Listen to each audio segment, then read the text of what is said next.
Article 102 के अंदर दो प्रोविजन है। पहला जो प्रोविजन है उसमें चार तो तरीके बता रखे हैं। कौन से तरीके बता रखे हैं? यदि कोई व्यक्ति भारत का नागरिक ना रहे तो उसकी मेंबरशिप चली जाएगी। दूसरी बात, यदि वह दिवालिया घोषित कर दिया गया है तो उसकी मेंबरशिप चली जाएगी।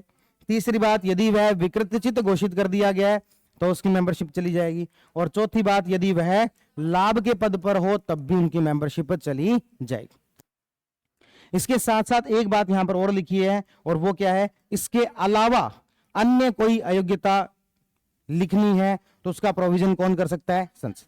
ये चार बातें तो हम संविधान में बता रहे हैं, लेकिन इतनी ही है ऐसा जरूरी नहीं है। इसके अलावा भी कुछ और अयोग्यताएं, डिस्क्वालिफिकेशंस हो सकती हैं। और एक हमने पढ़ा आर्टिकल 102 का सेकंड पार्ट, जिसमें क्या लिखा है? यदि किसी व्यक्ति पर दल बदल अधिनियम के तहत भी उसे क्या किया जा सकता है? अयोग्य घोषित किया जा सकता है। तो क्या संसद ने और भी ऐसी कुछ नियम, शर्तें, कानून वगैरह बना रखे हैं क्या? बिल्कुल बना रखे हैं। और ऐसे जो भी काम होते हैं कौन से एक्ट के तहत होते हैं? RP act 1951। कि ये चार कंडीशन तो संविधान में लिखी हुई है, ये भी संविधान संशोधन से लिख दी, लेकिन एक पावर दे रखी है किसको? संसद को। और संसद ने ऐसे कई सारे प्रोविजन जो वो बना रखे हैं। कौन से एक्ट के तहत? आरपी एक्ट के तहत। जैसे कि एक सबसे महत्वपूर्ण जो प्रोविजन है जिसकी बहुत ज्यादा चर्चा होती है, वो है यदि किसी व्यक्ति को 2 वर्ष या इससे अधिक की सजा सुना दी जाए। यदि किसी व्यक्ति को 2 वर्ष या उससे अधिक की सजा सुना दी जाए तो वो व्यक्ति डिस्क्वालीफाई हो जाएगा, उसकी मेंबरशिप चली जाएगी। क्या मतलब हुआ इसका? एक कहानी से शुरुआत करते हैं। एक हमारे लोकसभा के एमपी हैं जिनका नाम है राहुल गांधी। क्या नाम है? राहुल गांधी। गुजरात में गए हुए थे, एक सभा के अंदर थोड़े जोश में ज्यादा आ गए और इन्होंने कहा कि ये जितने भी ये मोदी होते हैं ये सारे के सारे भ्रष्ट क्यों निकलते हैं? नीरव मोदी, ललित मोदी, नाम नहीं लिया अगला, बाकी कहा जितने भी ये मोदी होते हैं।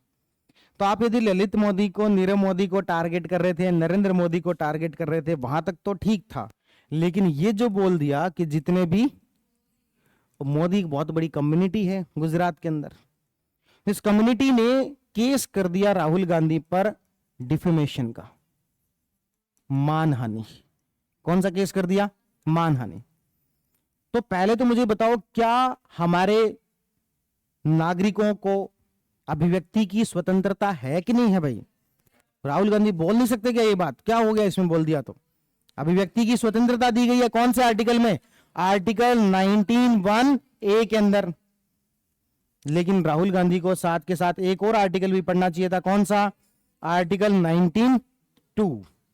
उसमें 8 प्रकार की रेस्ट्रिक्शंस भी बताई गई हैं कि ये सब काम आपको नहीं करने हैं। बोलने की खूब स्वतंत्रता है लेकिन ये सब काम नहीं करने।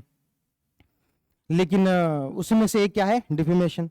इस आधार पर मोदी कम्युनिटी ने केस कर दिया गुजरात की कोर्ट के अंदर, और कोर्ट ने राहुल गांधी को बुलाया और कहा कि भाई देखो, नॉर्मली क्या होता है, ऐसे बहुत सारे नेताओं के साथ होता है, नेताओं पर यदि डिफेमेशन का केस नहीं हुआ तो फिर वो नेता ही नहीं है। क्योंकि एक नेता 24 घंटे बोलता है तो कुछ ना कुछ, एक नेता 24 घंटे बोलता है तो कुछ ना कुछ ऐसी बात तो निकल ही सकती है जिससे कि किसी व्यक्ति की भावनाएं आहत हो जाए, उसके ऊपर डिफेमेशन का केस हो जाए। बहुत सामान्य सी बात है ये तो। लेकिन नेताओं के पास एक हथियार होता है, उस हथियार का नाम होता है कि मेरा ऐसा कोई उद्देश्य नहीं था, मेरी बात को गलत तरीके से पेश किया गया, यदि फिर भी किसी को इस बात से ठेस पहुंची है तो मैं माफी मांगता हूं। ये एक हथियार होता है जिसको कभी भी चलाया जा सकता है। इस हथियार के जो प्रवर्तक हैं उनका नाम है अरविंद केजरीवाल। अरविंद केजरीवाल ने यह हथियार इतनी बार चलाया है, इतनी बार चलाया है जिसकी कोई हद नहीं। जब आम आदमी पार्टी बनी 2013 के अंदर, चुनाव हो रहे थे 14 में, तो अरविंद केजरीवाल 30 लोगों की एक लिस्ट लेके आए कि ये 30 हमारे भारत के सबसे भ्रष्ट नेता हैं, और बकायदा उनके नाम पढ़े और कहा कि इन 30 के खिलाफ हम अपने सबसे अच्छे कैंडिडेट उतारेंगे और इनको हराएंगे और इनको इस बार संसद में जाने नहीं देंगे। 30 के खिलाफ कैंडिडेट, उसमें एक नितिन गडकरी का भी नाम था, अरुण जेटली का नाम था, सुखबीर बादल का नाम था, खूब सारे ऐसे नेताओं के नाम थे। 30 के खिलाफ कैंडिडेट उतारे और 30 के खिलाफ चुनाव हार गए। बाद में वो जो लोग थे 30 लोग, उन्होंने कर दिए अरविंद केजरीवाल पर केस। किस बात के? डिफेमेशन के। और एक केस नितिन गडकरी ने कर दिया, अरविंद केजरीवाल को नागपुर कोर्ट जाना पड़ रहा है। एक केस अरुण जेटली ने कर दिया, दिल्ली कोर्ट में जाना पड़ रहा है। एक केस सुखबीर बादल ने कर दिया, पंजाब कोर्ट जाना पड़ रहा है। तो इस तरीके से पूरे भारत भर में अलग अलग नेताओं ने कर दिए केस और अरविंद केजरीवाल हो गए परेशान। 3-4 साल गुजरे, उन्होंने एक लेटर लिखे और उसकी 30 फोटोकॉपी करवाई और सबको लिख दिया कि मेरी बात को गलत तरीके से पेश किया गया, तोड़ मरोड़ के पेश किया गया, मेरा ऐसा कोई उद्देश्य नहीं था, पर फिर भी किसी को गलत लगा है, ठेस पहुंची है, तो उसके लिए मैं बिना शर्त माफी मांगता हूं। हो गया खत्म, हथियार चला दिया। तो हथियार चलाते ही केस क्या हो गए? खत्म। लेकिन राहुल गांधी ने कह दिया कि नहीं, माफी मांगते हैं कायर लोग, सावरकर, मैं माफी नहीं। इनके कई बार मुझे लगता है कि जो वकील है ना, वो बीजेपी वालों ने कर रखा है। पैसे देते हैं बीजेपी वाले इनके वकील को, कांग्रेस वाले पैसे नहीं दे और बीजेपी वाले ज्यादा दे रहे हैं। तो उन्होंने कह दिया मैं माफी नहीं मांगू। डिफेमेशन के केस में हाईएस्ट जो पनिशमेंट है वो होती है 2 वर्ष की। कितने वर्ष की पनिशमेंट होती है? हाईएस्ट पनिशमेंट होती है 2 वर्ष की, और इनको 2 वर्ष की सजा सुना दी गई। राहुल गांधी को 2 वर्ष की सजा सुनाते ही इनको क्या घोषित कर दिया गया? अयोग्य घोषित कर दिया गया। राहुल गांधी की मेंबरशिप चली गई। मेंबरशिप गई सो गई। सुप्रीम कोर्ट ने एक फैसला दिया था कि यदि किसी व्यक्ति को 2 वर्ष से अधिक की सजा हो जाए, उसके आधार पर यदि वो अयोग्य घोषित हो जाए, तो अगले 6 वर्ष के लिए वह चुनाव लड़ने के लिए अपात्र हो जाएगा। अगले 6 वर्ष के लिए क्या हो जाएगा? चुनाव भी नहीं लड़ सकेगा। अभी करंट मेंबरशिप गई सो गई, अगले 6 वर्ष के लिए चुनाव भी नहीं लड़ सकेगा। अब इस समय को अपन थोड़ा सा और पीछे लेके चलते हैं। यह घटना है 2023-24 की। इस घटना को अपन लेके चलते हैं 2007-8 में। उस समय यह डिसीजन दिया ही था कि 2 वर्ष की सजा होने पर अयोग्य तो घोषित किया ही जाएगा, उसके साथ साथ में 6 वर्ष की अपात्रता कि उसे क्या कर दिया जाएगा? अपात्र घोषित भी कर दिया जाएगा, चुनाव भी नहीं लड़ सकेगा। उस समय में लालू यादव पर ऐसे केस चल रहे थे। तो लालू यादव कांग्रेस पार्टी के खास हुआ करते थे। लालू यादव ने सोनिया गांधी को कहा कि भाई इस डिसीजन का और ये आरपीए एक्ट का जो सेक्शन 8(3) है ना, इस आरपीए एक्ट का कौन सा सेक्शन है? 8(3। लालू यादव ने कहा इसका थोड़ा सा इलाज करो, इसकी वजह से तो हम नेताओं के ऊपर बहुत भारी संकट आ जाएगा। इतने सारे केस चलते रहते हैं, किसी केस में 2 वर्ष की सजा सुना दी तो अपन को अपील का भी अधिकार नहीं है, सीधे मेंबरशिप चली जाएगी। क्या पता अपन को गलत तरीके से सजा सुना दी तो अपील तो करेंगे अपन किसी हायर कोर्ट के अंदर, तो अपनी तो सीधे मेंबरशिप जा रही है यहां पर। तो इसमें क्या किया जाए? संशोधन किया जाए। तो यहां पर संशोधन करने का प्रयास किया गया और 2-3 संशोधन किए गए। पहली बात तो यह कहा गया कि 6 वर्ष की अपात्रता वाली बात को रद्द किया जाए। सबसे पहली बात तो क्या कही गई कि भाई 2 वर्ष की ऊपर सजा मिलने पर मेंबरशिप जारी है, यहां तक तो ठीक है, ये नियम तो हमने बनाया, संसद ने बनाया। लेकिन जो सुप्रीम कोर्ट ने ये जो एक्स्ट्रा जोड़ा ना कि उनकी चुनाव भी नहीं लड़ सकेंगे, इसे कैंसिल किया जाए। दूसरी बात इन्होंने कहा कि 2 वर्ष की सजा मिलने पर जो मेंबरशिप जारी है इसे 2 वर्ष से बढ़ाकर 5 वर्ष करो। तो 2 वर्ष की सजा कोई छोटे मोटे केस में मिल सकती है, जैसे कि डिफेमेशन कोई बहुत बड़ा केस नहीं माना जाता है, सामान्य सी बात मानी जाती है। तो ऐसे केस में सजा मिल गई तो ऐसा नहीं होना चाहिए, कम से कम इसे कितना कर दिया जाए? 5 वर्ष कर दिया जाए। और एक और बात कही कि 3 महीने का कूलिंग पीरियड भी होना चाहिए। 3 महीने के कूलिंग पीरियड का मतलब हो गया कि जब हमें सजा मिली है अगले ही दिन हमारी मेंबरशिप चली जाती है। ऐसा नहीं होना चाहिए। 3 महीने की हमें हायर कोर्ट में या किसी दूसरे कोर्ट में अपील करने का अधिकार भी होना चाहिए। ऐसा लालू यादव ने दबाव में देके कांग्रेस पार्टी से ऐसा संशोधन बुलवाया, नहीं संशोधन, पार्लियामेंट के अंदर इसमें संशोधन करने के लिए बिल आ गया। राहुल गांधी बड़े सज्जन आदमी है, मतलब दुनिया के सबसे सज्जन नेताओं में से कोई है तो वो राहुल गांधी है। उनको जैसे समझा दिया जाए एक बार के लिए वो बात मान लेते हैं, सुनते हैं दूसरे व्यक्ति की।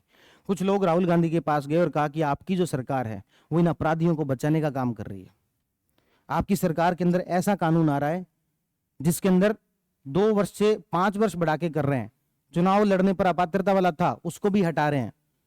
राहुल गांधी को पता लगा जैसे ही, उन्होंने पार्लियामेंट में पास हो रखे बिल को फाड़ दिया और कहा कि ऐसे कानून को हम नहीं मानते। उनको कहा रहे हम क्या नहीं मानते, तुम्हारी सरकार ने बनाया कानून और तुम लोकसभा के मेंबर हो, पहले कहां थे जब बिल बन रहा था। लेकिन उन्होंने बाद में आगे कहा कि नहीं, हम ऐसे कानून को क्या करते हैं, नहीं मानेंगे। और ऐसे कानून को क्या कर दिया गया, रिजेक्ट कर दिया गया और वापस वही प्रोविजन हो गया 2 वर्ष की सजा प्लस 6 वर्ष के आधार पर अपात्रता। समय का पहिया घूमता है। 2024 में राहुल गांधी खुद 2 वर्ष की सजा मिलती है और इसके आधार पर उनकी खुद की मेंबरशिप जब्त चली जाती है। हालांकि उनके वकील ने बाद में इसको सुप्रीम कोर्ट में लेके चले गए मामले को, और सुप्रीम कोर्ट ने एक बार के लिए क्या कर दिया, स्टे लगा दिया। क्या कर दिया, स्टे लगा दिया। सजा को ऐसे नहीं कि रद्द कर दिया हो। गुजरात की कोर्ट से पूछा कि 2 वर्ष की अधिकतम सजा हो सकती थी, तुमने 2 वर्ष की ही सजा क्यों दी? 1.5 वर्ष की भी सजा दे सकते थे, जुर्माना भी लगा सकते थे, अधिकतम सजा क्यों दे दी? हालांकि गुजरात की कोर्ट ने इसको रिप्लाई किया कि भाई इनसे हमने कहा कि भाई ऐसा आपको कोई इसके बारे में कोई सफाई देनी है तो इन्होंने सफाई देने से मना कर दिया कि नहीं, मैंने तो सब कुछ जो भी किया सोच समझ के किया, तो इसके आधार पर हमने जो इनको मैक्सिमम सजा दी है। ठीक है, लेकिन फिर भी क्या कर दिया गया, सजा पर स्टे लगा दिया गया और इस तरीके से राहुल गांधी की मेंबरशिप वापस बच गई और उनके ऊपर ये 6 वर्ष वाला जो अपात्रता वाला जो नियम है ये भी नहीं लगा। अदरवाइज 2024 का चुनाव भी राहुल गांधी नहीं लड़ पाते। इस तरीके से ये जो पूरी कहानी है इसमें 2-3 बातें अपन ने सीख ली। क्या बात सीख ली? पहली बात, ऐसे नियम किसके द्वारा बनाए जा सकते हैं? संसद। संविधान में तो सिर्फ 4 बातें ही लिखी हुई है। ऐसे नियम कौन बना सकता है? संसद। संसद ने जो नियम बना रखे वो कौन से एक्ट में बना रखे हैं? आरपी एक्ट के अंदर। आरपी एक्ट की सबसे इंपॉर्टेंट, सबसे महत्वपूर्ण जो धारा है वो कौन सी है? 8(3). और सरकार संशोधन के माध्यम से कौन सी धारा लेके आने वाली थी? 8(4). कौन सी लागू करने वाली थी? 8(4). ये आपको यहां पर एक लिस्ट मिलेगी, इसको एज इट इज रटने की आवश्यकता नहीं है, पर एक मोटा मोटा आइडिया आपको होना चाहिए। ये पूरी कहानी सुन ली, इससे आइडिया हो जाएगा। सबसे पहले अपन बात करते हैं 8(3). क्या कहती है 8(3)?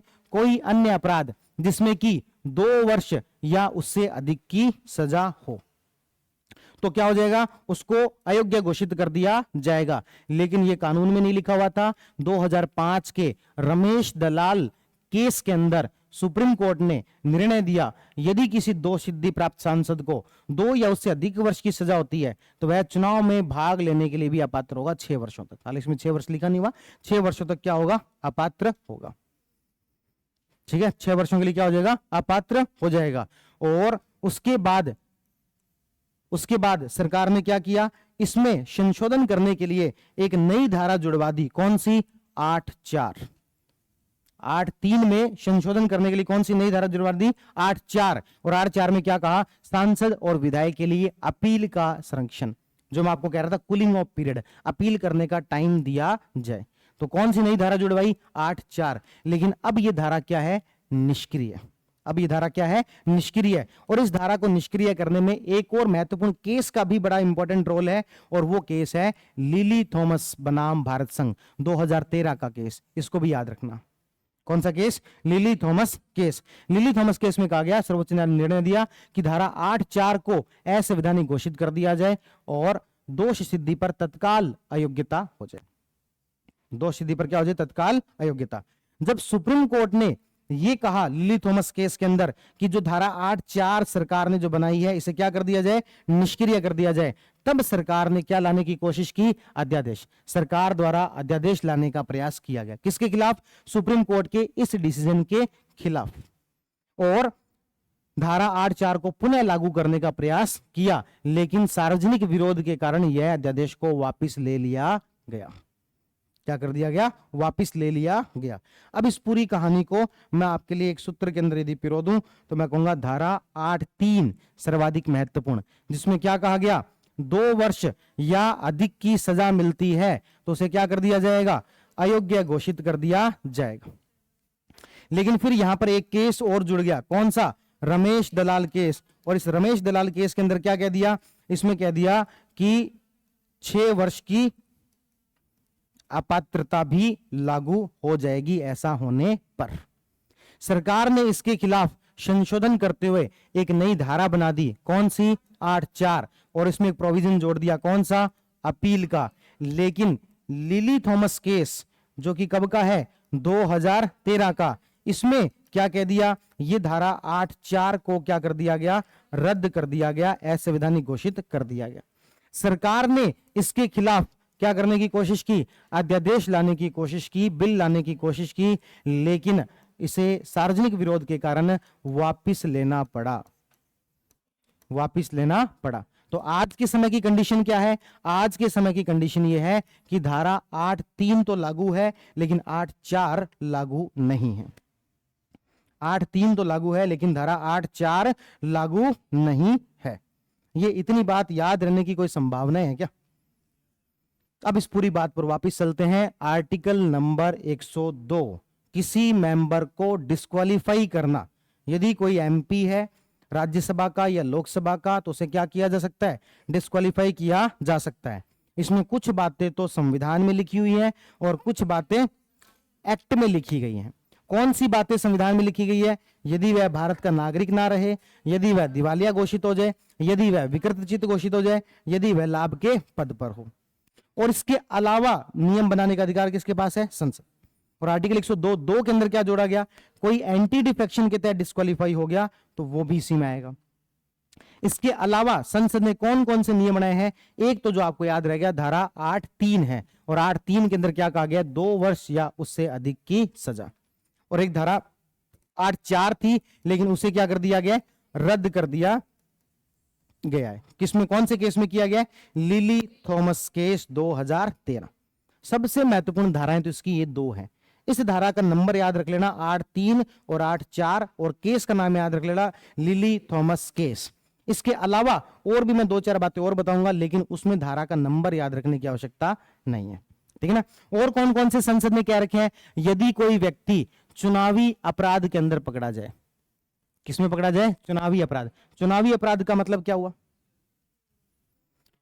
चुनाव के समय में अपराध, जैसे कि पैसे बांटना, जैसे कि क्या, वोटर को धमकाना, इस प्रकार के जो मामले हैं चुनावी अपराध, उसके अंदर यदि पकड़ा गया तो भी उसे क्या कर दिया जाएगा, डिस्क्वालीफाई कर दिया जाएगा। इसके अलावा यदि उस व्यक्ति को भ्रष्टाचार का दोषी पाया जाता है, यदि एमपी को क्या पाया जाता है, भ्रष्टाचार का दोषी पाया जाता है, तो उसे भी क्या कर दिया जाएगा, अयोग्य घोषित कर दिया जाए। और एक अपन क्या पढ़ा, चुनावी अपराध वाला। एक तेलंगाना की एक सांसद थी कविता मलोथ, क्या नाम था, कविता मलोथ। उनके ऊपर आरोप लगा कि इन्होंने वोटर्स को पैसे बांटे हैं, और वो आरोप सिद्ध भी हो गया। तो इसके आधार पर उनकी मेंबरशिप चली गई। तो चुनावी आधार पर किसी की मेंबरशिप जाने वाली पहली कोई महिला थी तो वो कौन है, कविता मलोथ। उनसे पूछा गया कि भाई आपने पैसे वैसे क्यों बांटे, उन्होंने कहा ये तो नॉर्मल है ना, सभी बांटते हैं ना। तो ये आपके भी काम आने वाली बात है, क्या जो काम सभी करते हैं तो वो काम सही है क्या? क्या नेता ने कहा कि पैसे बांटते तो सभी बांटते हैं, तो उनको कहा गया मैडम बांटते तो सभी है पर पकड़े नहीं जाते, बांटते तो सभी है लेकिन पकड़े नहीं जाते। एक नई आरएएस बनी थी एक लड़की, और वो ज्वाइनिंग के कुछ ही दिनों बाद रिश्वत लेती हुई पकड़ी गई। उनसे भी पूछा गया कि भाई अभी लगे हो, इतनी जल्दी रिश्वत? उन्होंने कहा इसमें क्या है, तो नॉर्मल है ना, ये तो सभी लेते हैं ना। उनका मैम लेते सभी हैं पर पकड़े नहीं जाते, तो ऐसे काम नहीं करने, रिश्वत नहीं लेनी है। अच्छा, आपको क्या लगा मैं ऐसे कहूं पकड़े नहीं जाना? रिश्वत नहीं लेनी भाई, पहले काम को पे ध्यान दो। तो चुनावी अपराध करने पर या फिर कोई यदि भ्रष्टाचार का दोषी पाया जाता है, ऐसी कंडीशन में उसको क्या कर दिया जाएगा? डिस्क्वालीफाई। इसके अलावा बहुत सारे अपराध है छोटे मोटे, मेन आपको ये याद रखना। इसके अलावा ये है कि यदि कोई व्यक्ति सोशल क्राइम में, सोशल क्राइम का मतलब हो गया कोई जैसे सती प्रथा या दहेज या बाल विवाह, ऐसे किसी अपराधों के अंदर दोषी पाया जाता है, उसकी मेंबरशिप भी चली जाए। लेकिन यहां पर एक चीज ध्यान रखना, मैं यहां पर दो शब्द बोल रहा हूं, एक तो है उसके ऊपर आरोप है, एलिगेशन है, और एक क्या है, वो दोषी सिद्ध हो गया। तो ये जो भी मेंबरशिप जारी है वो आरोप के आधार पर जारी है, दोषी होने के आधार पर जारी, प्रूव हो गया है कि वो गिल्टी है उसके अंदर और इतनी इतनी सजा मिली है उसके आधार पर है, ठीक है ना। आरोप के आधार पर कोई इसमें ऐसे मेंबरशिप नहीं जाती है। तो हम यहां पर बात क्या करते हैं, सोशल क्राइम यदि किसी ने किया है तो उसकी मेंबरशिप भी चली जाएगी।